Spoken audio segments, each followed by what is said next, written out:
Ang bawat tiktak ng relo sa dingding sa loob ng marangyang opisina ni Daniel Padilla ay tila bumibilang paatras sa nalalabi niyang oras. Ang amoy ng mamahaling kape at sariwang bulaklak ay hindi nakatago sa mabigat na kapaligiran. Nakaupo si Daniel Padilla, ang matagumpay na negosyante at isa sa pinakapinagkakatiwalaang lalaki sa industriya ng real estate, sa likod ng kanyang malaking mesa. Ang kanyang mukha ay maputla. Ang mga labi ay halos walang kulay. Sa harap niya, nakatayo ang kanyang doktor, si Dr. Vicky Bello, na may bakas ng pag-aalala sa kanyang mukha. Sa tabi niya, nakaupo ang kanyang nobya, si Catherine Bernardo, ang kanyang matagal ng kasintahan at kasosyo sa kanyang mga negosyo. Ang mga mata ni Catherine ay namumula, tila kanina pa umiiyak. Daniel, ang resulta ng iyong lab test ay nagpapakita ng isang bihirang sakit sa puso. Simula ni Dr. Bello, ang kanyang boses ay malambing ngunit may kalungkutan. Kailangan mo ng agarang operasyon, ngunit kahit na, ang iyong prognosis ay hindi maganda. Base sa aming pagtatasa, mayroon ka na lang, 7 araw. Ang mga salitang iyon ay bumulwak sa silid, na parang isang malamig na hampas ng hangin. Huminga ng malalim si Dr. Bello bago lumabas ng opisina, iniiwan silang dalawa. Ang pagkawala ng kislap sa mga mata ni Daniel ay kitang-kita, 7 araw. 7 araw upang tapusin ang lahat ng kanyang pangarap, ang kanyang mga ambisyon, ang lahat ng pinaghirapan niya. Ngunit bago pa man lubusang lumubog sa kalungkutan si Daniel, may kakaibang nangyari. Ang mga balikat ni Catherine, na kanina pa umuuga sa pag-iyak, ay unti-unting huminto sa paggalaw. Unti-unting itinaas ni Catherine ang kanyang ulo. Ang kanyang mga mata, na kanina pa namumula sa luha, ay ngayon ay nanlalamig at walang emosyon. Ang lungkot sa kanyang mukha ay napalitan ng isang mapanlinlang na ngiti. Nagulat si Daniel. Hindi niya maintindihan ang biglaang pagbabago sa ekspresyon ng nobya. Bago pa man siya makapagsalita, humigpit ang hawak ni Catherine sa kanyang kamay. Hindi na ito ang malambing na hawak ng pagmamahal, kundi isang masikip na hawak na halos sumakit ang buto ni Daniel. Ibinulong ni Catherine ang mga salita na mas malamig pa sa yelo. Sa wakas, Daniel, 7 araw na lang ang nalalabi sa buhay mo. Pagkatapos niyan, lahat ng ito, ang mga ari-arian mo, ang kumpanya mo, lahat ay magiging akin. Nanginig si Daniel. Ang sakit sa kanyang puso ay mas malalim pa sa sinasabi ng doktor. Tiningnan niya ang mga mata ni Catherine, naghahanap ng bakas ng kasinungalingan, o isang senyales na ito ay isa lamang masamang panaginip. Ngunit wala siyang nakita kundi isang malupit na tingin, puno ng ambisyon. Binitiwan ni Catherine ang kamay ni Daniel, na parang may hinawakang basura. Tumayo siya, inayos ang kanyang damit, at sinabi na aalis muna siya upang asikasuhin ang mahahalagang papeles sa opisina ng notaryo. Ngunit ang tunay na dahilan, alam ni Daniel, ay upang ipagdiwang ang nalalapit niyang kamatayan kasama ng kanyang kasosyo sa negosyo na matagal na niyang pinaghihinalaan. Walang lingon-likod, lumabas si Catherine sa opisina, iniiwan si Daniel na mag-isa sa nakamamatay na katahimikan. 5 minuto matapos magsara ang pinto, nanatiling nakatitig si Daniel sa pinto. Unti-unting huminto ang pagtulo ng luha sa kanyang pisngi. Pinunasan niya ang mga ito gamit ang likod ng kanyang kamay. Ang tingin sa kanyang mga mata, na kanina pa puno ng takot, ay naging matalas at matigas. Ang kalungkutan ay nawala, napalitan ng isang nag-aapoy na galit. Napagtanto ni Daniel na ang kanyang sakit ay hindi aksidente. Naalala niya ang kakaibang lasa ng bitamina na ibinibigay ni Catherine sa kanya gabi-gabi. Ngayon, lahat ay may kabuluhan. Hindi lang ang kanyang kayamanan ang gusto ni Catherine. Siya ang may pakana ng kanyang nalalapit na kamatayan. Kinuha ni Daniel ang kanyang cellphone sa kanyang mesa, hindi na nanginginig ang kanyang mga kamay. Hinanap niya ang contact na nakasave bilang Manang Nena, ang kanyang pinakamatagal at pinakapinagkakatiwalaang katiwala na matagal nang kasama ng kanyang pamilya. Sa ikalawang ring, sumagot ang tawag. Sa kabilang linya, narinig ang nag-aalalang boses ni Manang Nena. Sa halip na magreklamo tungkol sa kanyang sakit, matatag at may autoridad na nagsalita si Daniel. Manang Nena, kailangan ko ang tulong mo ngayon na. Kapag natapos ito, hinding-hindi ka na magtatrabaho ng husto muli. Idineklara ni Daniel na ang lihim na misyon upang iligtas ang kanyang dangal at buhay ay magsisimula sa sandaling iyon. Hindi siya mamamatay sa 7 araw. Mabubuhay siya upang saksihan ang pagbagsak ng babaeng uminsulto sa kanya. Pagkababa ng tawag kay Manang Nena, hindi sinayang ni Daniel ang oras sa pagluluksa. Agad niyang kinuha ang isang nakatagong tablet sa kanyang drawer. Mula nang magsimulang lumala ang kanyang kalusugan, may masamang kutob na si Daniel, kaya't palihim niyang inaktibo ang sistema ng nakatagong CCTV cameras sa buong mansyon na siya lamang ang nakakaalam kung paano i-access. Binuksan ni Daniel ang monitoring application ng camera. Ipinakita ng screen ng tablet ang iba't ibang sulok ng marangyang mansyon na bakante matapos umalis si Catherine. Bumilis ang tibok ng puso ni Daniel nang makita ang isang itim na sedan na pamilyar sa kanya na pumasok sa bakuran. Ito ang kotse ni Catherine. Hindi pumunta si Catherine sa notaryo, dumiretso siya sa bahay. Ngunit hindi nag-iisa si Catherine. Mula sa passenger seat, bumaba ang isang bata at kaakit-akit na babae. Nakilala ni Daniel ito. Si Julia Barreto, isang kaibigan na ipinakilala ni Catherine sa kanya bilang isang kasosyo sa negosyo. Nakita ni Daniel kung paano pumasok ang dalawa sa bahay, nakangiti ng pagkalapad-lapad na parang sila ang mga lehitimong may-ari ng mansyon. Inakbayan ni Catherine si Julia habang papasok sa sala. Sa pamamagitan ng malinaw na audio ng camera, malinaw na narinig ni Daniel ang kanilang usapan. Nagmamalaki si Catherine kay Julia na malapit nang maging kanya ang bahay dahil binigyan na ng doktor si Daniel ng death sentence. Tumawa ng malakas si Julia, pinupuri ang talino ni Catherine. Kinuyom ni Daniel ang kanyang kamao sa galit, ngunit pinigilan niya ang kanyang sarili upang patuloy na manood. Nakita niya kung paano dinala ni Catherine si Julia sa kanyang personal na opisina, isang silid na bawal sa sinuman, kahit kay Catherine. Dahil doon nakatago ni Daniel ang mahahalagang dokumento ng pamana mula sa kanyang mga magulang, tila balisa si Catherine. Dumiretso siya sa malaking painting sa dingding na nagtatago ng isang lihim na safe. Matapos biglang tanggalin ang painting, inilagay ni Catherine ang kombinasyon ng safe. Ngumiti ng may paghamak si Daniel. Alam niya na inispyon siya ni Catherine noong nakaraang buwan habang binubuksan niya ang safe, kaya sigurado si Catherine na mabubuksan niya ito. Bumukas ang pinto ng safe. Nagsimulang sumigaw si Catherine sa tuwa, ngunit biglang natigil ang sigaw nang makita ang laman. Walang laman ang safe. Walang deed of sale, walang mamahaling alahas, walang bungkus ng pera na inaasahan niya. Tanging isang manipis na layer ng alikabok, namula ang mukha ni Catherine sa galit. Hinanap niya ng mabilis sa loob, umaasang makahanap ng isang lihim na compartment, ngunit wala. Si Julia, na nakatayo sa likod niya, ay nagtanong ng may pagkadismaya kung nasaan ang kayamanan na ipinangako ni Catherine. Isinara ni Catherine ang pinto ng safe nang may malakas na tunog, isang tunog na malinaw na narinig ng mikropono ng kamera. Nagsimula siyang magmura, itinapon ang isang vase na nakapatong sa mesa ng opisina at dinurog ito. Si Daniel, na nanonood ng lahat sa screen ng kanyang tablet, ay nanatiling walang ekspresyon. Pagkatapos, nag-type siya ng isang maikling mensahe kay Manang Nena. Inutusan niya itong ipatupad agad ang Plan B, ilipat ang mga orihinal na dokumento na matagal nang inilagay ni Manang Nena sa isang ligtas na lugar, sa isang mas ligtas pa na lokasyon. Hindi bobo si Daniel para iwan ang kanyang ari-arian sa isang bahay na ibinabahagi niya sa isang babaeng hindi niya lubusang pinagkakatiwalaan. Ang kutob ng isang nilokong asawa ay mas matalas kaysa sa inaakala ni Catherine. Balik sa screen ng camera, isang frustradong Catherine ang biglang napansin na may nahuhulog sa likod ng frame ng painting na tinanggal niya. Ito ay isang makapal na brown na sobre. Nagliwanag ang mga mata ni Catherine, iniisip na ito ay isang mahalagang nakatagong dokumento. Nang nanginginig ang mga kamay, pinunit niya ang sobre, ngunit ang laman ay hindi isang mahalagang dokumento. Ito ay isang simpleng piraso ng papel na may sulat kamay ni Daniel. Napakunot ang noo ni Catherine at binasa ang teksto. Ito ay isang maikli at masakit na mensahe. Hindi diyan ang susi, kundi sa tiwala na itinatapon mo. Puno ng galit, kinuyom ni Catherine ang papel at itinapon sa sahig. Sumigaw siya ng pangalan ng katulong, ngunit walang sumagot, dahil binigyan ni Daniel ng bakasyon ang lahat ng staff, maliban kay Manang Nena, na pinagkatiwalaan niya ng isang espesyal na misyon. Sinubukan ni Julia na pakalmahin si Catherine, pinaalalahanan siya na mayroon pa ring 7 araw bago mamatay si Daniel. Iminungkahi niya kay Catherine na pilitin si Daniel na pirmahan ang mga dokumento ng paglilipat ng ari-arian habang buhay pa siya sa ospital. Sumang-ayon si Catherine sa mapanlinlang na ideya. Nagpasya siyang bumalik sa ospital kinabukasan kasama ang isang bayarang notaryo upang pilitin si Daniel. Pinatay ni Daniel ang screen ng tablet. Sapat na ang ebidensya na nakita niya sa araw na iyon. Sumusunod ang kanyang plano sa tamang landas. Nahulog si Catherine sa bitag ng kanyang sariling emosyon. Huminga ng malalim si Daniel, sinisikap pakalmahin ang kanyang mabilis na tibok ng puso. Alam niya na nagsisimula pa lang ang laban na ito. Kinabukasan, kailangan niyang ihanda ang kanyang pinakamahusay na pagganap para sa pagbisita ni Catherine at ng kanyang notaryo. Tiningnan ni Daniel ang bintana ng silid ng ospital. Nagsisimula ng dumilim ang kalangitan. Ngunit para kay Daniel, ang kadilimang ito ay simula ng bukang liwayway ng kanyang sariling muling pagsilang. Hindi niya hahayaan si Catherine na manalo kahit isang sandali. Biglang may marahang kumatok sa pinto ng silid. Mabilis na itinago ni Daniel ang tablet at inayos ang kanyang postura upang muling magmukhang mahina. Bumukas ang pinto at pumasok ang isang nurse na may dalang tray ng pagkain at gamot. Tiningnan ni Daniel ang mga gamot ng may pagdududa.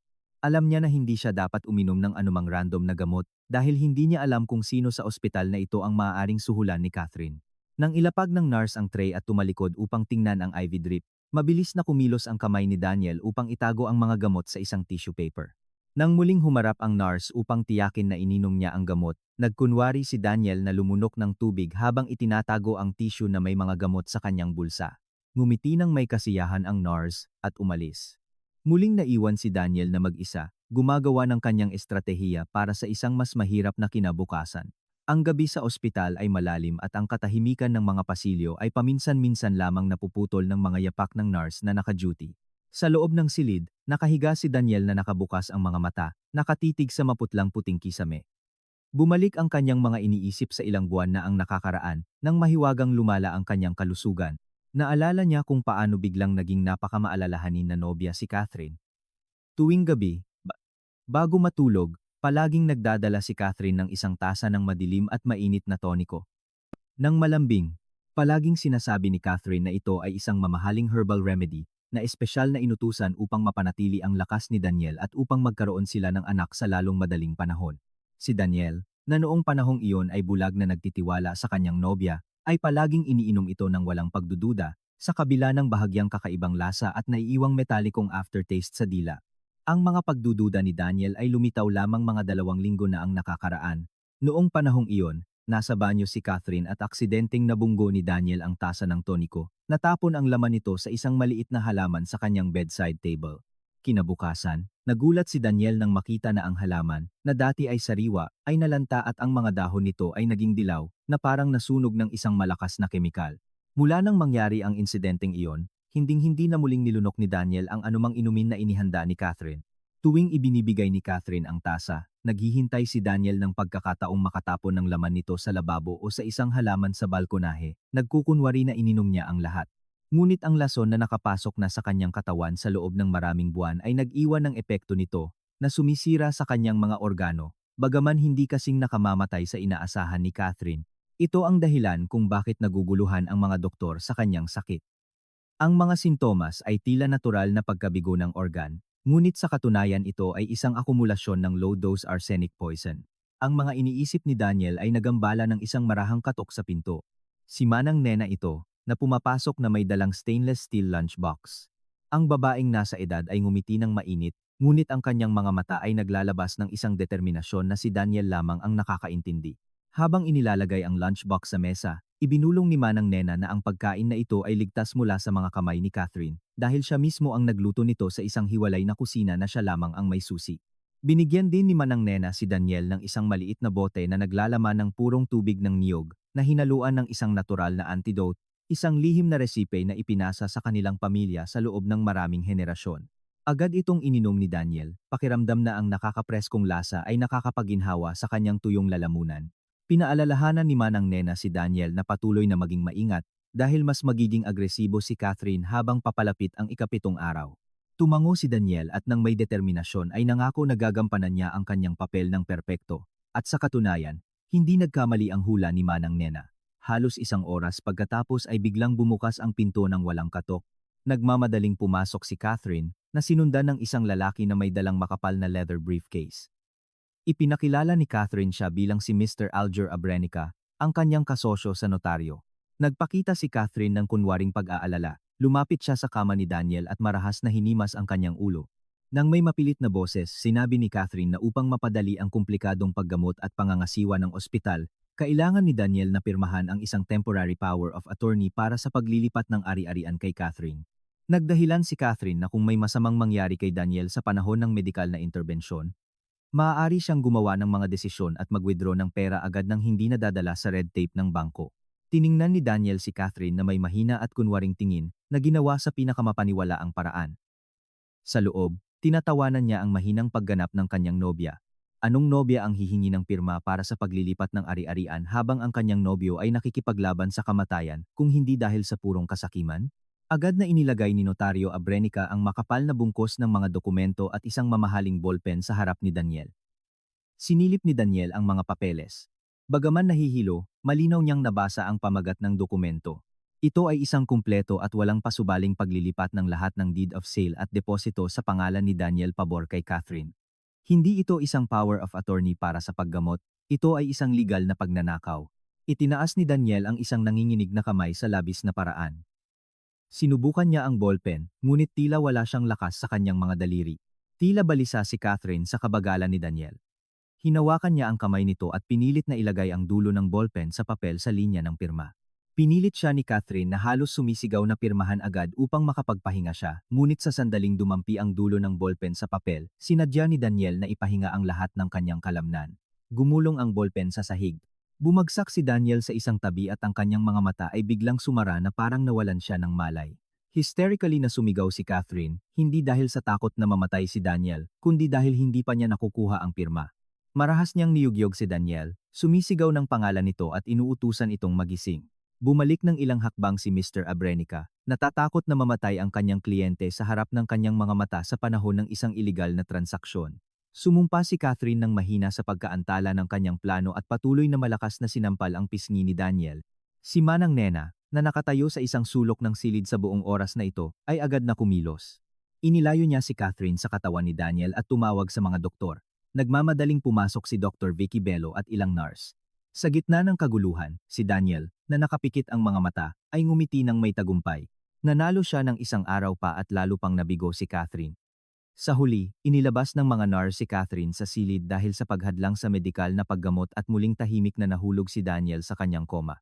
Kinabukasan, ang kapaligiran sa marangyang mansyon ni Daniel ay matamlay. Sa kabila ng kawalan ng may-ari ng bahay, bumalik si Catherine na may gulong mukha at labis na emosyon dahil sa kanyang kabiguan na makakuha ng pirma noong nakaraang araw.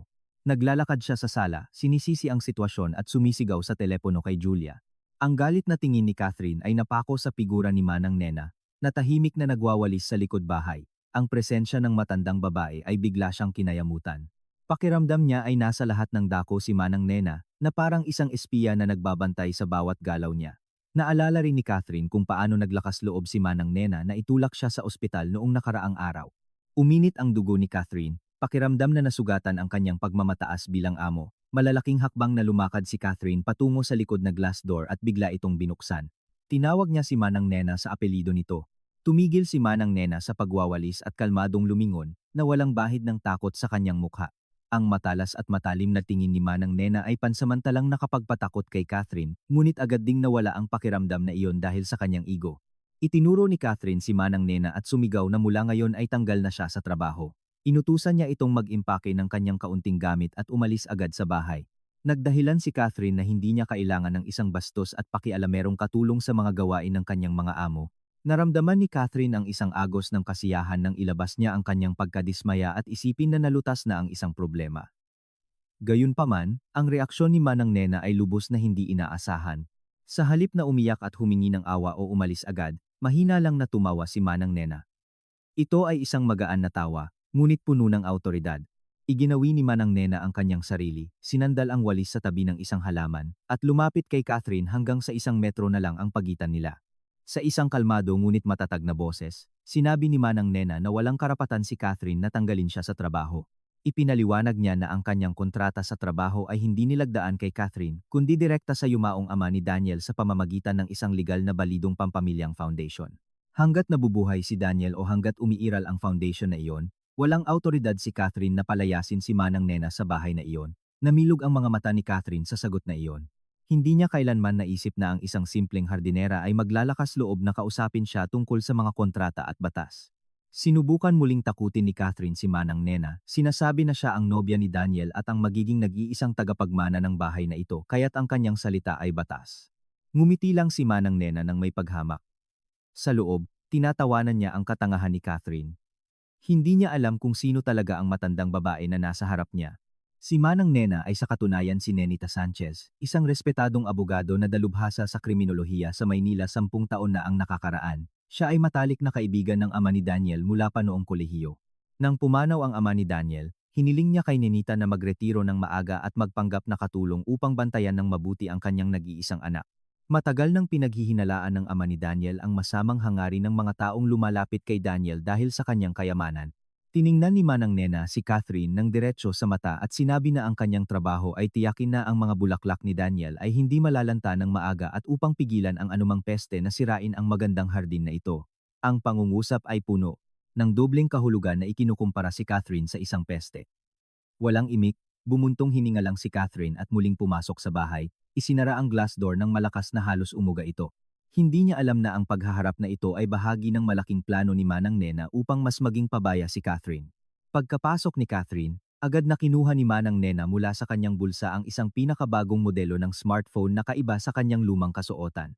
Kinontak niya ang isang dating kasamahan na ngayon ay direktor ng branch ng bangko, kung saan nakadeposito ang malaking bahagi ng liquid capital ni Daniel.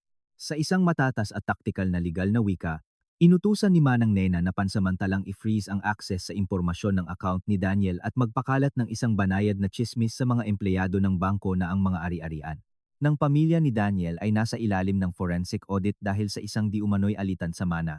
Alam ni Manang Nena na may kaibigan si Catherine na nagtatrabaho sa bangko at sigurado na ang balitang ito ay makakarating sa kaalaman ni Catherine sa loob ng ilang oras. At sa katunayan, kinagabihan ding iyon ay nakatanggap si Catherine ng tawag mula sa kanyang kaibigan sa bangko. Namutla ang mukha ni Catherine nang marinig ang malabong tismis na ang mga ari-arian ni Daniel ay ini-audit at maaaring i-freeze ng ikatlong partido kung pumanaw si Daniel ng walang malinaw na testamento. Labis na nataranta si Catherine. Pakiramdam niya ay nauubos na ang 7 araw niya. Kung hindi siya kikilos agad, mawawala ang lahat ng kanyang plano. Hindi napansin ni Catherine na ang kanyang pagkatarantado ay gawa ng hardinerang sinubukan niyang palayasin.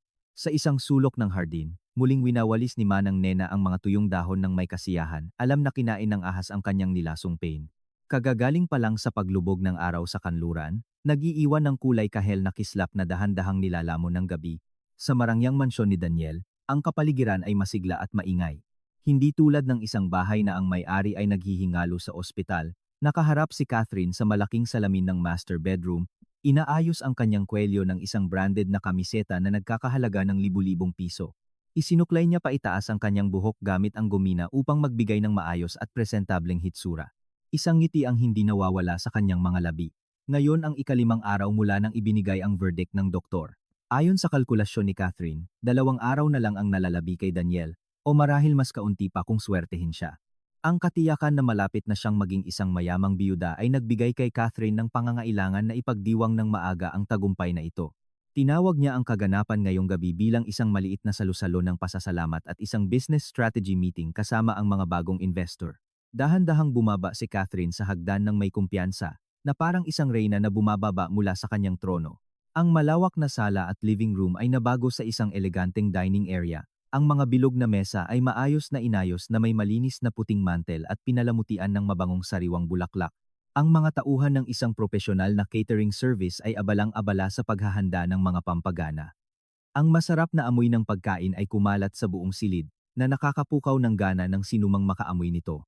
Hindi nagtipid si Catherine sa kaganapang ito, bagaman ang pera ay sa katunayan ay mula sa huling ipon ng isang karagdagang credit card ni Daniel. Para kay Catherine, ito ay isang investment.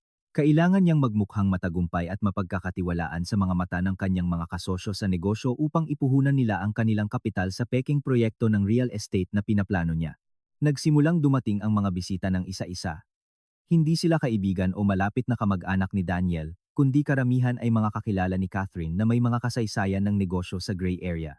Mayroong mga negosyante ng iligal na pagmimina, mga broker ng lupa sa pinagtatalunang lugar, at, syempre, si Julia, na ngayong gabi ay dumalo bilang kasosyo ni Catherine, hindi bilang kanyang nakatagong kalaguyo. Tumayo si Julia sa tabi ni Catherine upang salubungin ang mga bisita sa pangunahing pinto na parang siya ang lehitimong may bahay. Nakangiti sila ng pagkalapad-lapad, nagpapalitan ng pagbati at nag-uusap tungkol sa mga pagkakataon ng malaking kita na malapit na nilang makamit. Wala sa kanila ang nagtanong tungkol sa kalagayan ni Daniel sa ospital. Para sa kanila, si Daniel ay walang iba kundi isang stepping stone na malapit nang mawala sa kasaysayan. Samantala, sa VIP room ng ospital, ang kapaligiran ay kabaligtaran. Nakaupo si Daniel sa gilid ng kama, regular na humihinga. Wala na siyang IV needle sa likod ng kanyang kamay. Ilang minuto bago pa man, marahas niya itong tinanggal ng may matibay na determinasyon at pinindot ang sugat ng bulak na may alkohol hanggang sa tumigil ang pagdurugo. Ang hapdi ng sakit sa paghila nito ng sapilitan ay walang anuman kumpara sa sakit ng kanyang puso dahil sa pagtataksil ni Catherine. Pakiramdam ni Daniel ay mas presko siya ngayong gabi, dahil sa antidote at sa masustansiyang pagkain na lihim at regular na dinadala ni Manang Nena sa kanya sa loob ng huling 4 na araw, unti-unting nawala ang lason sa kanyang katawan, nagbalik ang kanyang lakas. Bagaman hindi pa siya ganap na gumaling, sapat na ito upang simulan ang unang hakbang ng kanyang paghihiganti. Bumukas ang pinto ng banyo sa silid. Lumabas si Manang Nena na may dalang malaking bag na naglalaman ng isang pagpalit na damit para kay Daniel. Walang sinabi, tinulungan ni Manang Nena si Daniel na tanggalin ang boring na pajama ng pasyente. Nagsuot si Daniel ng isang eleganteng mahabang Amerikana at inayos ang kanyang buhok. Nang tumingin siya sa salamin, halos hindi na nakilala ni Daniel ang kanyang sarili. Ang lalaki sa refleksyon ay hindi na ang mahina at may sakit na Daniel, kundi isang Daniel na handa ng makipagdigma. Tiningnan ni Manang Nena ang kanyang amo ng may pagmamalaki. Alam niya na minana ni Daniel ang matatag na puso ng kanyang ama. Sa gabing iyon, lihim silang aalis sa ospital. Si Dr.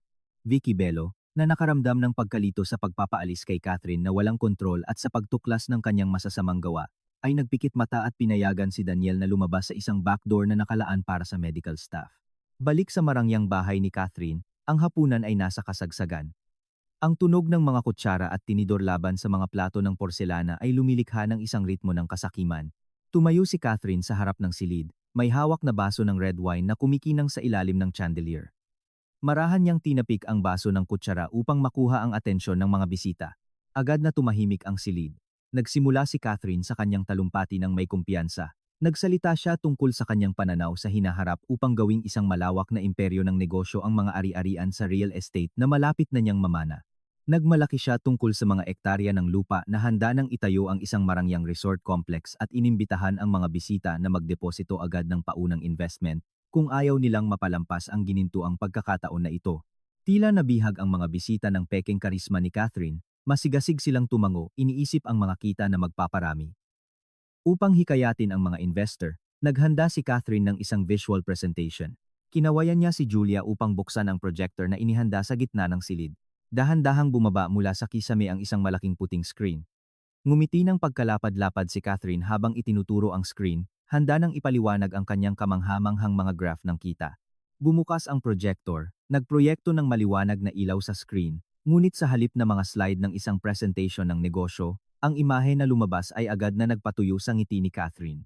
Sa screen, nagpe-play ang isang high-definition na CSTV recording. Malinaw na ipinakita ng video si Catherine sa kusina na nakasuot ng kanyang pajama. Ang kanyang mga kamay ay abala sa pagbukas ng isang maliit na sobre na may puting pulbos na pagkatapos ay ibinuhos niya sa tasa ng toniko ni Daniel. Ang mukha ni Catherine sa video ay tila malamig at malupit habang hinahalo niya ang nilasong inumin. Ang katahimikan ng sala ay naging isang nakakapagpahirap na tensyon. Ang mga bisita ay nakatitig sa screen na nakabuka ang bibig, hindi makapaniwala sa kanilang nakita.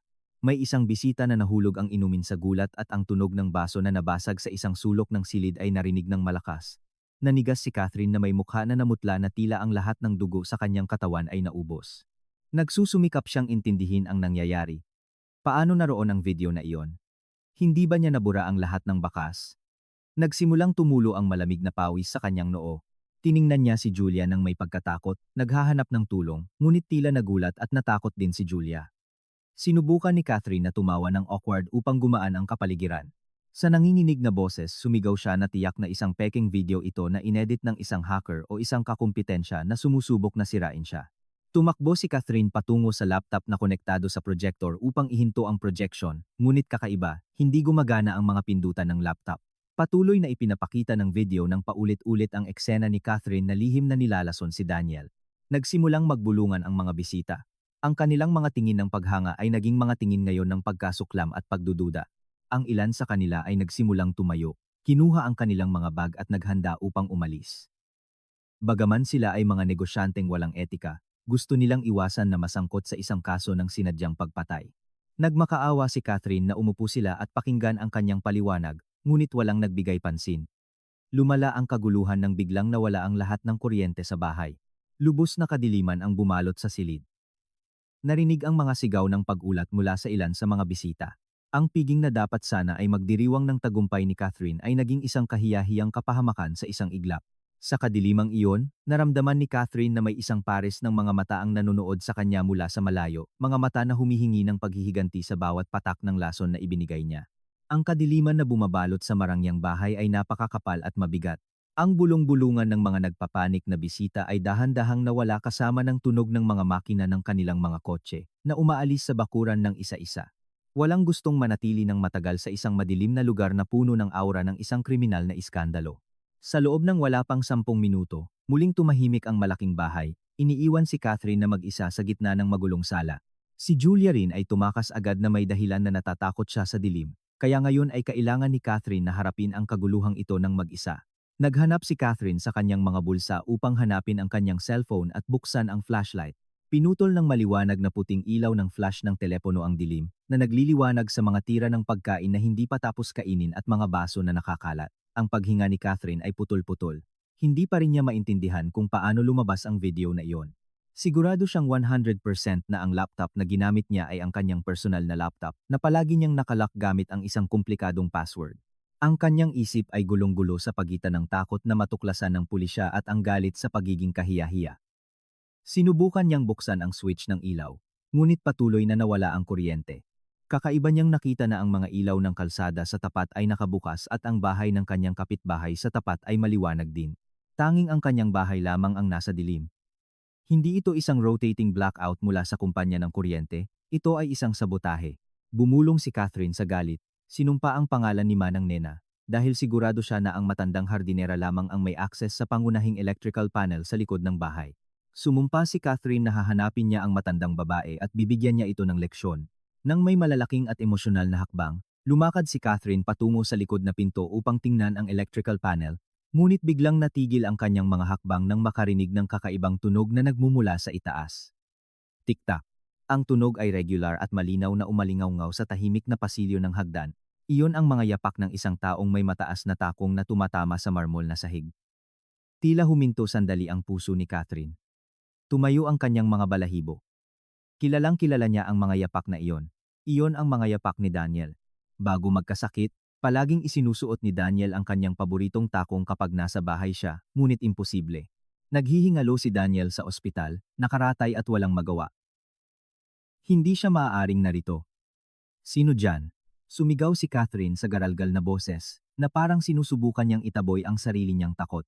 Ang kanyang boses ay nag-echo sa walang laman na mga dingding, ngunit walang sagot.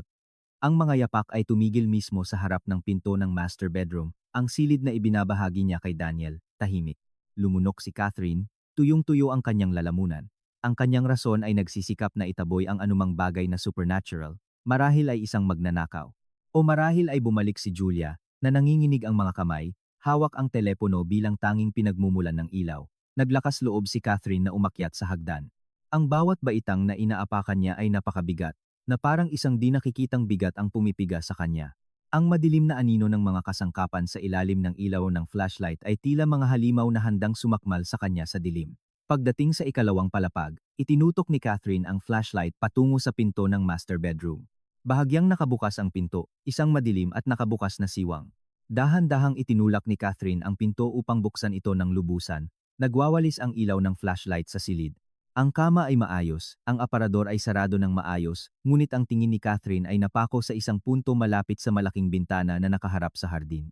Naroon ang lumang kahoy na rocking chair na ginagamit ng yumaong ama ni Daniel. Nakatalikod ang upuan sa pinto, nakaharap sa bintana. At sa upuang iyon, nakita ni Catherine ang anino ng isang taong nakaupo. Ang anino ng isang lalaki na may mahaba at nakalugay na buhok na nakasuot ng damit na panloob na kilalang kilala niya. Ito ang paboritong damit panloob ni Daniel. Agad na nanghina ang mga binti ni Catherine, humakbang paatras at nabangga sa dingding. Daniel. Bulong niya halos hindi marinig. Hindi gumalaw ang figura. Dahan-dahang umuga ang rocking chair ng mag-isa, na naglalabas ng tunog ng pag-ingit, na parang may umaalog nito. Nalamigan ang buong katawan ni Catherine. Ang pagkakasala na kanyang inilibing ng malalim ay muling lumitaw ngayon bilang isang takot na pumipiga sa kanyang lalamunan. Naalala niya ang maputlang mukha ni Daniel nang inumin niya ang lason. Naalala niya ang walang kislap na tingin ng kanyang nobyo. Maaari bang namatay si Daniel sa ospital at bumalik ang kanyang espiritu upang maghiganti? Gustong tumakas ni Catherine, ngunit tila nakadikit ang kanyang mga paa sa sahig. Isang halo ng pagtataka at takot ang pumilit sa kanya na lumapit. Kailangan niyang tiyakin kung ito ay isang multo o isang hallucination na dulot ng stress. Nang tipunin ang lahat ng lakas na natitira sa kanya, lumapit si Catherine sa rocking chair. Lumiliit ang distansya. 3M, 2M, 1mm. Ikinaway ni Catherine ang nanginginig niyang kamay upang hawakan ang balikat ng figura at pihitin ang upuan patungo sa kanya. Sa sandaling lumiwanag ang ilaw ng flashlight sa mukha ng figura, sumigaw si Catherine ng malakas at tumalon paatras na bumagsak sa sahig. Hindi si Daniel, hindi ito multo, Ito ay isang lumang plastic na manikin na ginagamit upang mag-display ng damit. Suot ng manikin ang damit panloob ni Daniel at isang peluka. Walang ekspresyon ang mukha ng manikin, ngunit sa dibdib nito ay nakasabit ang isang puting papel na may nakasulat na pula na marker na tila direktang nakatingin sa kanya. Gumapang si Catherine, na nanginginig ang mga kamay upang basahin ang inscription. Nakasulat, ang kayamanan ay hindi madadala sa libingan, ngunit ang iyong mga kasalanan ang papatay sa iyo, ubos na ang oras mo. Huminga ng malalim si Catherine at kinuyom ang papel. Hindi ito multo, ito ay takot ng tao. May naglalaro sa kanya. May nakakaalam ng kanyang mga sikreto. Ang kanyang takot ay ngayon ay nahaluan ng nag-aapoy na galit. Tumayo siya at sinipa ang manikin hanggang sa gumulong ito sa sahig. Lumabas ka diyan, huwag kang maglaro sa akin. Sumigaw siya sa bawat sulok ng silid, ngunit ang echo lamang ng kanyang sariling boses ang sumagot sa kanya. Biglang nag-vibrate ng matagal ang telepono na hawak niya. Nagulat si Catherine at halos mahulog ito. Tiningnan niya ang screen. Ito ay isang notification ng mensahe mula sa bangko. Sa gitna ng magulong sitwasyon na ito, umaasa siya na ito ay isang magandang balita, marahil isang paglilipat mula sa isa sa kanyang mga kaibigang negosyante, ngunit ang pag-asang iyon ay gumuho nang basahin niya ang nilalaman ng mensahe. Ipinaalam sa kanya ng mensahe na ang kanyang pangunahing credit card ay tinanggihan sa isang automatikong transaksyon sa pagbabayad ng bill at na ang lahat ng bank account sa kanyang pangalan ay pansamantalang frozen ng mga awtoridad sa pananalapi dahil sa isang reklamo ng kahina-hinalang aktibidad at pandaraya. Namilog ang mga mata ni Catherine. Sinubukan niyang buksan ang application ng bangko sa kanyang telepono, ngunit tinanggihan siya ng access. Sinubukan niya ang iba pang mga card. Sa parehong resulta, bumagsak si Catherine sa sahig sa tabi ng bumagsak na manikin. Ang kanyang mundo ay ganap na gumuho ngayong gabi. Isang bahay na madilim, mga bisita na tumakas, isang pangalan na nasira, isang iskandalosong video at ngayon ang lahat ng kanyang access sa pananalapi ay ganap na naputol. Wala siyang kahit €1 sa kanyang pitaka. Ang mga utang na kanyang kinontrata sa mga nagpapautang upang pondohan ang kanyang marangyang pamumuhay at ang party ngayong gabi ay magmamatured bukas. Nang walang access sa mga account ni Daniel at walang sariling pera, napagtanto ni Catherine na siya ay tapos na. Ngayon siya ay nag-iisa sa isang malaking bahay na pakiramdam niya ay isang madilim na bilangguan. Sa labas ay nagsimulang umalingaw-ngaw ang kulog na nagbabalita ng isang nalalapit na bagyo na parang ang kalikasan mismo ay nagdiriwang ng pagkasira ni Catherine na nagsisimula pa lang. Sa malayo, lampas sa matataas na pader ng bahay, isang pares ng mga mata ang nanonood ng may kasiyahan sa bintana ng madilim na silid at isang itim na kotse na nakaparada sa kabilang bahagi ng kalsada ay umalis sa gabi. Ang sikat ng araw sa umaga ay sumiksik sa siwang ng mga kurtina na hindi maayos na nasara. Nagumising kay Catherine mula sa isang hindi mapakali na pagtulog. Nagising siya sa sofa sa sala na masakit ang katawan. Masakit ang kanyang ulo dahil sa matinding stress na dinanas niya noong nakaraang gabi. Kinurap-kurap ni Catherine ang kanyang mga mata. Sinisikap na muling ayusin ang kanyang mga nagkalat na iniisip. Ang una niyang nakita ay ang kaguluhan ng party noong nakaraang gabi. Mga maruming baso na nakakalat, mga plato na may tira-tirang pagkain na nagsisimula ng akitin ang mga langgam at mga lanta na palamuti ng bulaklak. Ang marangyang bahay ay tila ngayon ay isang barkong lumubog, madilim at walang buhay tulad ng kinabukasan ni Catherine na nasa bingit ng bangin. Naghanap siya sa kanyang mga bulsa upang hanapin ang kanyang telepono. 5% na lang ang natitirang baterya at walang mga papasok na mensahe o notification ng mga paglilipat. Isang babala lang mula sa kanyang kumpanya ng telepono na naubos na ang kanyang internet data at overdue na ang kanyang postpaid bill. Tumayo si Catherine, minamasahe ang kanyang noo. Muling bumalik ang alaala ng mga nakakatakot na pangyayari noong nakaraang gabi. Ang manikin sa itaas na silid, ang video ng iskandalo na ipinapakita sa harap ng mga investor at ang mga frozen na account. Totoo ang lahat. Napagtanto ni Catherine na wala siyang oras para magluksa, ngayon ang ikapitong araw. Ayon sa prognosis ng doktor, ngayon ang araw na dapat mamatay si Daniel. Isang tuso na ideya ang muling lumabas sa isip ni Catherine. Kung talagang mamamatay si Daniel ngayon, malulutas ang lahat ng kanyang problema sa pananalapi. Sa death certificate ni Daniel, mapipilit niya ang bangko na i-unfreeze ang mga account bilang tagapagmana. Maaari rin niyang i-claim ang life insurance ni Daniel na nagkakahalaga ng milyon-milyong piso. Ang pag-asang iyon ang tanging gasolina na nagbigay sa kanya ng lakas. Muli siyang tumakbo sa banyo, mabilis na naghugas ng mukha at kinuha ang susi ng kotse. Kailangan niyang pumunta sa ospital ngayon na upang kumpirmahin ang magandang balita. Ang daan patungo sa ospital ay napakahaba para kay Catherine. Ang nakakatakot na traffic ng Maynila ay lalo pang naglagay sa kanyang emosyon sa bingit. Sinumpa niya ang isang motorista na lumampas sa kanya at nagbusina ng ligaw tuwing biglang huminto ang kotse sa harap. Sa kanyang ulo ay inaensayo na niya ang pekeng eksena ng pag-iyak na ipapakita niya sa mga doktor at nurse kapag nakita niya ang katawan ng kanyang nobyo. Magkukunwari siyang ang pinakamalungkot na nobya sa mundo upang walang maghinala. Pagkatapos ng isang oras ng pakikipaglaban sa traffic, sa wakas ay pumasok ang itim na sedan ni Catherine sa parking ng ospital. Nang hindi nagpapalipas ng oras, tumakbo siya sa lobby, sumakay sa elevator at dumiretso sa palapag kung saan matatagpuan ang VIP room ni Daniel. Ang pasilyo sa VIP floor ay desyerto. Binilisan ni Catherine ang kanyang lakad patungo sa silid 303. Mabilis ang tibok ng kanyang puso, isang halo ng pag-asa at pagkabalisa. Pagdating sa pinto ng silid, nakita niyang bahagyang nakabukas ito. Dahan-dahang itinulak ni Catherine ang pinto at namilog ang kanyang mga mata. Walang laman ang silid. Ang kama ng pasyente ay maayos na may bagong malinis na kumot. Wala ng medical equipment, walang mga bag ng damit at, syempre, walang bakas ni Daniel. Ang silid ay malinis, na parang hindi ito kailanman inokupa. Pumasok si Catherine at tinignan ang walang laman na banyo. Naramdaman niyang nanghihina ang kanyang mga tuhod. Baka namatay na si Daniel at inilipat na sa morgue o marahil sa intensive care unit. Sa sandaling iyon, nakita ng isang punong nurse na dumadaan si Catherine na nakatayo, litong-lito sa pintuan. Huminto ang nurse at tiningnan si Catherine ng may malamig na tingin, na parang nakakita ng isang kasuklam-suklam na bagay. Agad na lumapit si Catherine sa nurse at nang may malungkot at kunwaring boses, nagtanong tungkol sa kinaroroonan ng kanyang nobyo. Ang nurse, nang may tuyo at walang emosyon na tono, ay sumagot na ang pasyenteng si Daniel ay wala na sa silid na iyon mula pa kaninang umaga. Nagpumilit si Catherine na malaman kung saan dinala si Daniel. Maikli lang na sumagot ang nurse na si Mr. Daniel Padilla ay na-discharge na at lahat ng administrative procedures ay inasikaso na ng kanyang pamilya. Pagkasabi nito, umalis ang nurse nang walang dagdag na salita. Iniiwan si Catherine na nanigas, na-discharge. Para sa tenga ni Catherine, ang salitang iyon ay parang kumpirmasyon ng kamatayan. Nakarating siya sa konklusyon na patay na si Daniel at dinala na ang kanyang katawan direkta sa bahay ng kanyang mga kamag-anak o marahil ni Manang Nena. Para sa libing, isang malapad na ngiti ang dahan-dahang lumabas sa mukha ni Catherine. Tumawa siya ng mahina, isang tawa na tila hindi natural sa tahimik na pasilyo ng ospital. Sa wakas, bulong niya sa sarili. Patay na siya. Naramdaman ni Catherine na abot kamay na ang tagumpay. Wala siyang pakialam kung nasaan ngayon ang katawan ni Daniel. Ang mahalaga sa kanya ay hindi na ito buhay. Ngayon ang kanyang pangunahing prioridad ay hanapin ang mga dokumento ng pisikal na ari-arian na nakatago. Naalala ni Catherine ang insidente ilang araw na ang nakalipas nang sinubukan niyang palayasin si Manang Nena. Naalala niya na si Manang Nena ay palaging mukhang napakaprotektibo sa isang malaking monstera plant na nasa isang sulok ng gilid na terasa malapit sa silid ni Daniel. Minsan siyang pinigilan ng matandang babae na lumapit sa halamang iyon na may dahilan na mahal at sensitibo ang halaman. Kumbinsido si Catherine. Sa lupa ng halamang iyon kung saan itinago ni Manang Nena ang mga ginto o ang mga deed of sale na nawala sa safe. Mabilis na nagmaneho si Catherine pabalik sa bahay.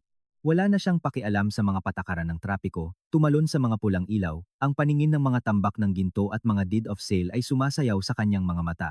Pagdating niya sa bahay, dumiretso siya sa gilid na terasa. Tahimik pa rin ang bahay. Walang bakas ni Manang Nena. Kinuha ni Catherine ang isang maliit na pala na nasa tabi ng gripo at nagsimulang bulag na maghukay sa lupa ng malaking halaman. Kumalat ang lupa sa malinis na ceramic floor. Ang paghinga ni Catherine ay putol-putol at ang pawis ay bumabalot sa kanyang marumi at mamahaling kamiseta. Nagpatuloy siya sa paghuhukay, walang awa na sinira ang mga ugat ng magandang halaman. Tumama ang dulo ng pala sa isang matigas na bagay. Nagliwanag ang mga mata ni Catherine. Ito na. Ginamit niya ang kanyang mga kamay upang maghukay ng mas mabilis, inaalis ang lupa na bumabalot sa bagay. Ito ay isang medium-sized na bakal na kahon na parang toolbox, ngunit nakakandado. Sa natitirang lakas, inilabas ni Catherine ang mabigat na kahon mula sa halaman. Wala siyang pasensya upang hanapin ang susi. Kinuha niya ang isang malaking bato mula sa hardin at pinukpok ito sa kandado ng maraming beses hanggang sa masira ito. Nang nanginginig ang mga kamay sa labis na kagalakan, binuksan ni Catherine ang takip ng kahon. Inaasahan niya ang kumikinang na ginto o mga bungkos ng euro sa loob, ngunit ang kanyang nakita ay nagpakulo sa kanyang dugo sa galit at agad na nalamigan. Sa kahon ay walang ginto, walang pera, walang deed. Ang kahon ay puno ng isang bungkos ng mga makukulay na sobre. Nalilito, kinuha ni Catherine ang isa sa mga sobre, binuksan ito at binasa ang nilalaman. Ito ay isang billing statement mula sa isang fraudulent investment company na sinalihan ni Catherine 2 taon na ang nakalipas. Ang bill ay nagkakahalaga ng daan-daang libong piso. Inakala ni Catherine na nabayaran na ang utang na iyon dahil hindi kailanman dumating ang nagpapautang sa kanyang bahay. Kumuha siya ng isa pang sobre. Ito ay isang credit card statement sa pangalan ni Catherine na lumampas sa kanyang limitasyon. Ang susunod na sobre ay isang babala mula sa leasing company ng sports car na lihim niyang binili. Ibinaligtad ni Catherine ang lahat ng laman ng kahon. Lahat ay mga liham ng pagbabayad ng utang, mga bill at mga abiso ng pag-embargo. Lumabas na sa buong panahong ito ay lihim na binabayaran ni Daniel ang lahat ng mga gastusin ng pamumuhay ni Catherine. Itinago ni Daniel sa kahong ito ang lahat ng ebidensya ng pagkasira ng pananalapi ni Catherine. Sa ilalim ng kahon, nakakita si Catherine ng isang malinis na puting sobre na may maayos na sulat kamay ni Daniel. Nang nanginginig ang mga kamay, hindi sa kagalakan, kundi sa takot, binuksan ni Catherine ang liham. Ang nilalaman ay maikli, ngunit tumagos sa kanyang puso. Mahal ko, sa buong panahong ito, ginamit ko ang mana ng aking ama upang takpan ang mga butas na hinuhukay mo. Ngunit 7 araw na ang nakakaraan, nang hiniling mo ang aking kamatayan, tumigil ako sa pagbabayad ng lahat, tangkilikin ang pag-ani ng iyong itinanim. Ibinagsak ni Catherine ang liham. Nang hina ang kanyang mga binti at bumagsak siya sa sahig ng terasa na marumi ng lupa. Ngayon napagtanto niya na sa loob ng huling 7 araw, habang abala siya sa pagpaplano ng kamatayan ng kanyang nobyo, sumabog ang financial time bomb na pinipigilan ni Daniel. Hindi siya mayaman. Wala na siyang ibang natitira kundi isang bundok ng mga utang na lahat ay nagmamatured ng sabay-sabay. Ang kayamanan na hinahabol niya ay ginamit na upang takpan ang kanyang sariling kasakiman sa nakaraan. Hinawakan ni Catherine ang kanyang buhok at sumigaw sa pagkadismaya na bumali sa katahimikan ng hapon, ngunit ang kanyang sigaw ay nalunod ng tunog ng maraming makina ng motorsiklo na lumalapit sa pinto ng bahay. Isang maingay at nagbabantang tunog. Ang malakas na ingay sa pangunahing pinto ng bahay ay lalong lumalakas, na hinaluan ng mga sigaw na tumatawag kay Catherine ng may galit na tono. Si Catherine, na nakabagsak sa gilid na terasa, ay nagulat, gumapang upang tumayo at sumilip sa ibabaw ng gilid na pader. Halos tumigil ang kanyang puso nang makita niya ang eksena na nangyayari sa harap ng kanyang bahay. Isang dosenang kalalakihan na may malalaking katawan at nagbabantang mukha ang tumatama sa mataas na bakal na gate.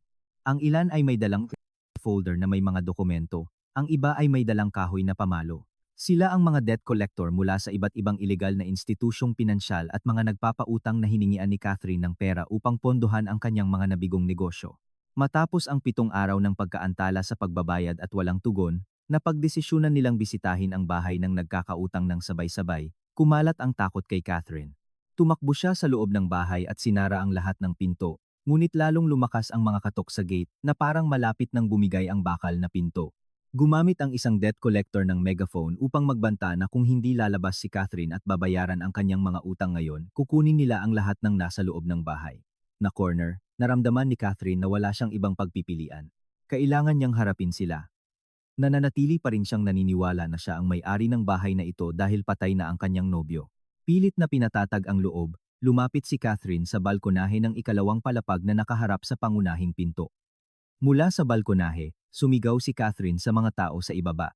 Sinubukan niya silang takutin sa pagsigaw na sila ay gumagawa ng ilegal na aksyon at tatawagan niya ang pulisya. Ipinahayag din niya ng malakas na siya ang lehitimong may-ari ng marangyang bahay na ito at babayaran niya ang lahat ng kanyang mga utang sa lalong madaling matapos ang proseso ng pagmamana ng kanyang nobyo. Nagmalaki si Catherine na kakamatay lang ng kanyang nobyo at na siya ang nag-iisang mayamang tagapagmana. Nang marinig ang salitang mana, huminto sandali ang mga debt collector sa pagkatok. Nagkatinginan sila, marahil iniisip na may pag-asa pa na mabawi ang kanilang pera. Naramdaman ni Catherine ang isang kurot ng ginhawa. Tila nagtagumpay ang kanyang estratehiya upang makakuha ng oras, ngunit sa sandali ng katahimikan na iyon, isang marangyang itim na sedan na pinakabagong modelo ang dahan-dahang lumabas sa pagitan ng mga magaspang na kalalakihan. Huminto ang kotse sa harap mismo ng gate. Dahan-dahang bumaba ang bintana sa likod, na nagbubunyag sa mukha ng isang nasa edad na lalaki na may makapal na salamin at napakaseryosong hitsura. Tahimik na lumabas ang lalaki mula sa kotse na sinamahan ng 2 katulong na may dalang mga briefcase. Nakilala ni Catherine ang lalaki. Siya si Attorney Jose Sison, ang pangunahing pinagkakatiwalaang abogado ng yumaong ama ni Daniel at dating pinuno ng law firm kung saan nagtrabaho si Manang Nena. Agad na nawala ang tapang ni Catherine sa paglabas ni Attorney Sison. Ang aura ng autoridad na ibinibigay ng abogado ay nagpababa kahit sa mga debt collector upang bigyan siya ng daan. Tumayo si Attorney Sison sa harap ng gate at tiningnan si Catherine sa balkonahe. Nang hindi kailangang sumigaw, malinaw na narinig ang kanyang malalim at matatag na boses. Binati niya si Catherine at sinabi na siya ay dumating upang basahin ang isang mahalagang sugnay na may kaugnayan sa katayuan ng pag-aari ng ari-arian ng pamilya. Bumaba si Catherine mula sa balkonahe at tumakbo patungo sa harap na bakuran, hiwalay pa rin ng bakal na gate. Huminga ng malalim, sinabi ni Catherine kay Attorney Sison na siya ang legal na nobya ni Daniel at dahil namatay na ito, ang bahay na ito ay automatikong magiging kanya. Hiniling ni Catherine kay Attorney Sison na palayasin ang mga bastos na iyon, ngumiti ng makahulugan si Attorney Sison. Binuksan niya ang isang pulang folder na dinala ng kanyang assistant ng malakas upang marinig ng lahat, kasama na ang mga debt collector, ang isang dokumento na binasa ni Attorney Sison. Ito ang prenuptial agreement na nilagdaan ni Catherine 3 taon na ang nakalipas. Isang dokumento na itinuring ni Catherine na walang kwenta at inakala niyang nawala na, binasa ni Attorney Sison ang sugnay na nagsasaad na sa kaso ng napatunayang kawalang tapatan o pisikal na karahasan o pagtatangka na saktan ang buhay ng kasintahan, ang nagkasala ay mawawalan ng lahat ng karapatan sa mga ari-arian at mga karapatan sa mana. Lahat ng ari-arian ay babalik sa pamilya ng pinagmulan o idodonate sa isang social foundation. Namutla ang mukha ni Catherine. Sinubukan niyang tanggihan ito, sumisigaw na walang ebidensya na siya ay naging hindi tapat o nakasakit kay Daniel. Ipinilit niya na namatay si Daniel sa natural na sanhi, ngunit muling inilabas ni Attorney Sison ang isa pang dokumento. Sa pagkakataong ito ay isang ulat ng resulta mula sa forensic laboratory. Sinabi ni Attorney Sison na mayroon silang ebidensya ng mga residue ng arsenic poison na natagpuan sa buhok at kuko ni Daniel, pati na rin ang CCTV recording na nagpapakita kay Catherine na naghahanda ng lason. Sapat na ang ebidensya na iyon upang pawalang bisa ang katayuan ni Catherine bilang tagapagmana at gawin siyang suspek sa pagtatangka ng pagpatay. Namilog ang mga mata ni Catherine at hindi makapagsalita. Ang mundo sa paligid niya ay tila umiikot. Nang marinig ang paliwanag na iyon, muling nagalit ang mga debt collector. Napagtanto nila na walang pera si Catherine at hinding-hindi magkakaroon. Nagsimula silang umakyat sa bakod, handang samsamin ang anumang madadala nila. Umatras si Catherine na takot, na corner sa bakuran ng kanyang sariling bahay. Ngunit bago pa man makapasok ang mga tao, sa malayo ay umalingaw-ngaw ang mga sirena ng pulisya na papalapit. 3 patrol car ng pulisya ang mabilis na dumating at hinarangan ang kalsada, na naging dahilan upang magkalat at tumakas ang mga debt collector o sumuko at humiga sa sahig. Mga pulis, ganap na armado, bumaba mula sa mga kotse at agad na siniguro ang lugar. Nakaramdam si Catherine ng bahagyang ginhawa ng mailigtas mula sa galit ng mga tao, ngunit ang ginhawang iyon ay tumagal lamang ng 1 segundo. Ang mga pulis na iyon ay hindi dumating upang iligtas siya, kundi upang arestuhin siya. Lumapit ang isang opisyal kay Catherine at binasa ang kanyang mga karapatan. Habang kinakapusan ng hininga si Catherine sa kanyang likod, bumukas ang pinto ng isa pang itim na sedan ni Attorney Sison. Napalingon si Catherine at halos lumabas ang kanyang mga mata. Mula sa kotse ay bumaba ang figura ng isang napakagandang at eleganteng lalaki. Ang lalaki ay nakasuot ng isang damit na may malambot na pastel na kulay at isang bandana na dahan-dahang umiindayog sa hangin. Ang kanyang mukha ay presko at ang kanyang mga pisngi ay namumula, malayo sa imahe ng isang maputlang bangkay na nasa isip ni Catherine. Si Daniel. Buhay si Daniel. Tumayo si Daniel ng tuwid, nakatingin kay Catherine ng may kalmado ngunit mapaminsalang tingin. Sa tabi niya ay si Manang Nena, na ngayon ay nakasuot ng suit jacket na nagpapamukha sa kanya bilang isang legal na propesyonal, hindi ang damit ng isang matandang hardinera. Bumagsak si Catherine sa kanyang tuhod sa aspalto, hindi dahil sa pilit ng pulisya, kundi dahil hindi na kayang suportahan ng kanyang mga binti ang bigat ng kanyang katawan na nanginginig ng husto. Tiningnan niya si Daniel na parang nakakita ng multo sa liwanag ng araw. Nanginig ang kanyang mga labi habang binabanggit ang pangalan ng kanyang nobyo. Dahan-dahang lumapit si Daniel sa gate at tiningnan ang kanyang nobya sa pamamagitan ng mga bakal na rehas na ngayon ay naghihiwalay sa kanilang mga kapalaran. Nagpakita si Daniel ng bahagyang ngiti, isang ngiti na walang bahid ng awa. Hindi pa ako patay, sabi ni Daniel sa isang malambing ngunit matalas na boses. Ngunit ang iyong katayuan bilang aking nobya, ang iyong katayuan bilang isang mayaman na babae at ang iyong kinabukasan ay namatay ngayon. Ang 7 araw na ibinigay mo sa akin para sa aking kamatayan ay ibinalik ko sa iyo ng may interes para sa iyong sarili. Sumigaw si Catherine na humihingi ng tawad. Sinabi niya na nagkamali siya at mahal pa rin niya si Daniel. Ngunit tumalikod si Daniel, ayaw nang makita ang mga luha ng buwaya na iyon. Ginawa niya ang isang senyas sa pulisya upang dalhin si Catherine. Ang imahe ni Catherine na hinihila patungo sa isang police car ay naging isang panoorin para sa mga kapitbahay sa lugar na nagsimula ng magtipon. Huminga ng malalim si Daniel, lumanghap ng hangin ng kalayaan na napakasarap habang dinadala ng police car si Catherine patungo sa kanyang tunay na pagkasira. Ang kapaligiran sa bakuran ng Marangyang Mansyon ay maingay pa rin dahil sa tunog ng mga sirena ng pulisya na bumabali sa katahimikan ng tanghali. Matapos masiguro si Catherine sa patrol car, hiniling ng hepe ng pulisya na namumuno sa operasyon kay Daniel ng pahintulot na ibalik sandali si Catherine sa bahay.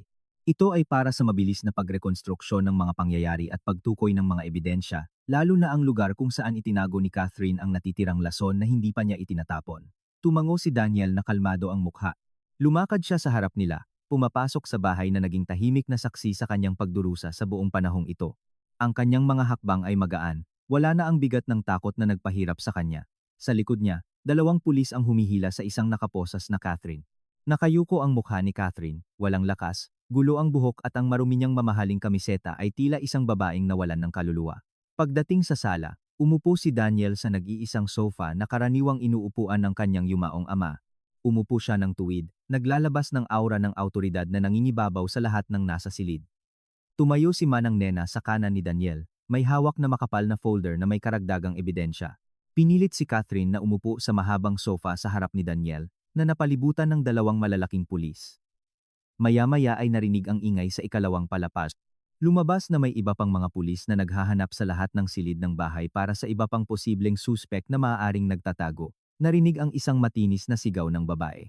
Mula sa hagdan ay nakita ang isang pulis na babae na humihila kay Julia, na sinubukan magtago sa aparador ng guest room.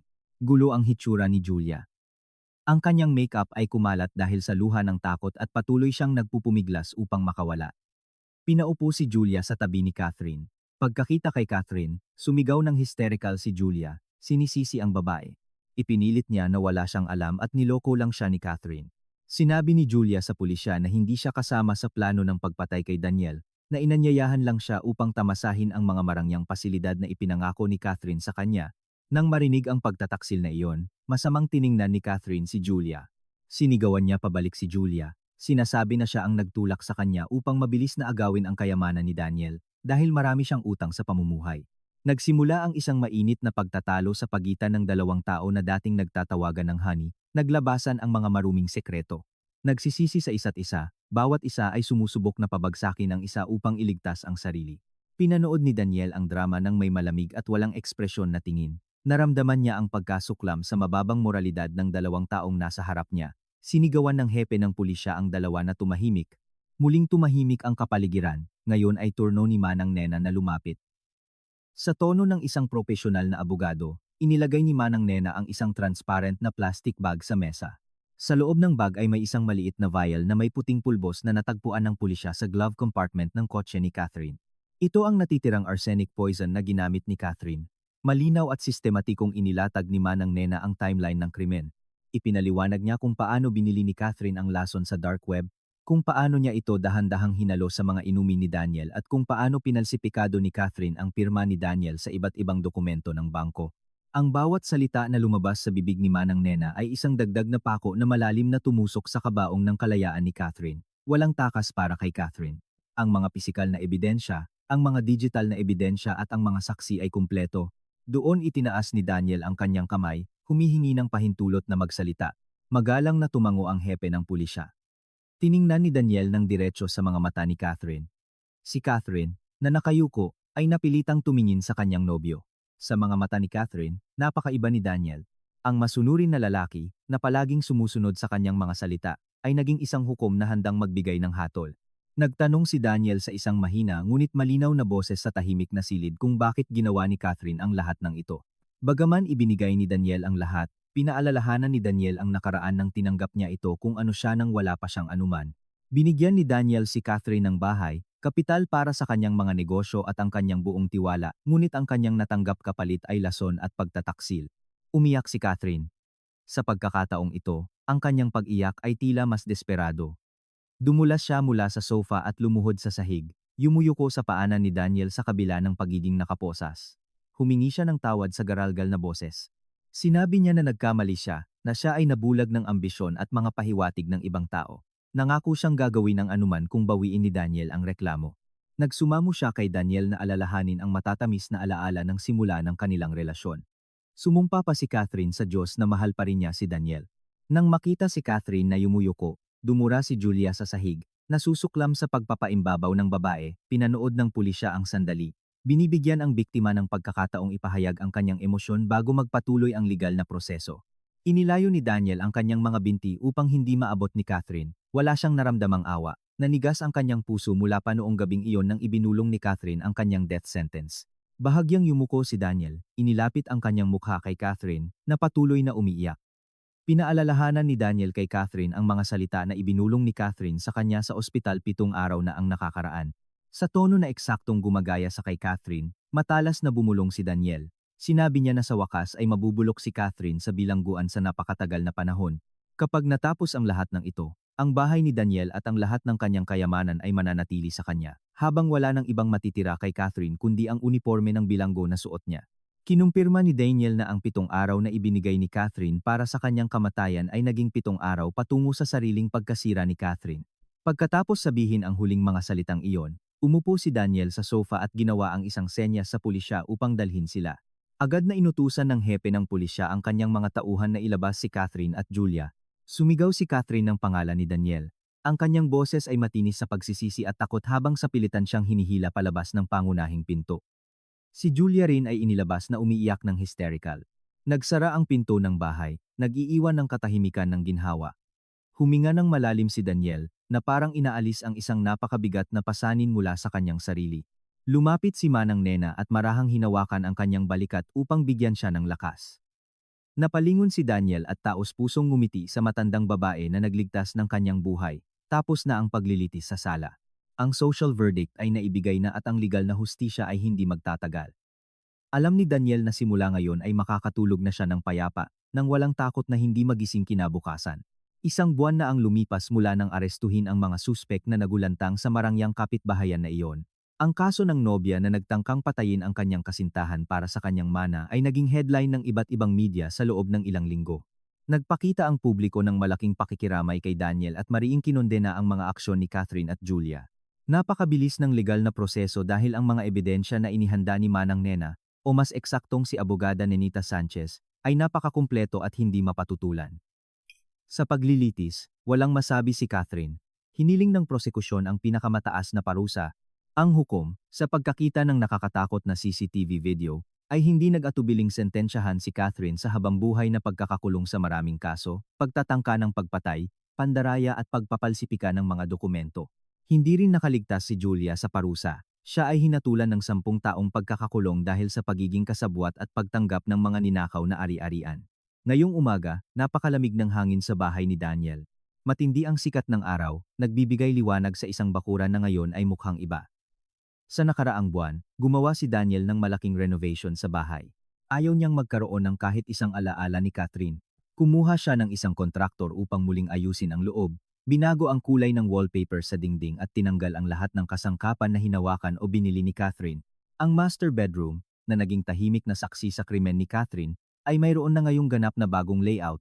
Sinunog din ni Daniel ang lahat ng damit, larawan at personal na gamit ni Catherine sa likod bahay.